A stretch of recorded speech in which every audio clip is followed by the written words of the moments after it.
साथियों, आपको याद होगा 2014 में जब हमारी सरकार आई थी तो देश में 300-400 के आसपास स्टार्टअप हुआ करते थे और कोई स्टार्टअप शब्द भी सुनाई भी नहीं देता था, न उसकी कोई चर्चा हुआ करती थी। लेकिन आज 8 वर्ष के इस छोटे से कालखंड में भारत में स्टार्टअप की दुनिया ही बदल चुकी है। आज हमारे देश में करीब 70,000 रिकॉग्नाइज्ड स्टार्टअप्स हैं। आज भारत में दुनिया का तीसरा सबसे बड़ा स्टार्टअप इकोसिस्टम है। हम दुनिया के सबसे बड़े यूनिकॉर्न हब्स में भी एक ताकत के रूप में उभर रहे हैं। आज औसतन 8 या 10 दिन के भीतर भीतर भारत में एक स्टार्टअप यूनिकॉर्न बन जाता है, यूनिकॉर्न में बदल रहा है।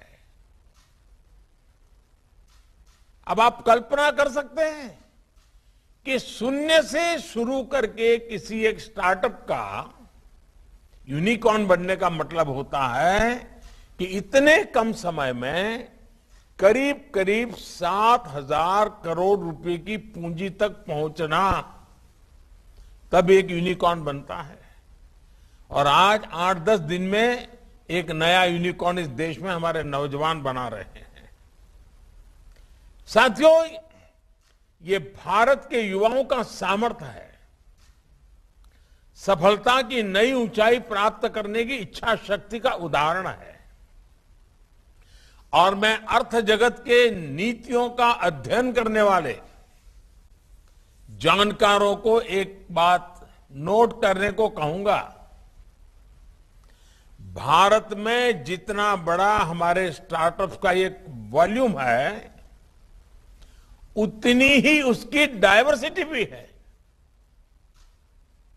ये स्टार्टअप्स किसी एक राज्य या 2-4 मेट्रो सिटी तक सीमित नहीं है। ये स्टार्टअप्स हिंदुस्तान के अनेक राज्यों में, हिंदुस्तान के अनेक छोटे छोटे शहरों में फैले हुए हैं। इतना ही नहीं,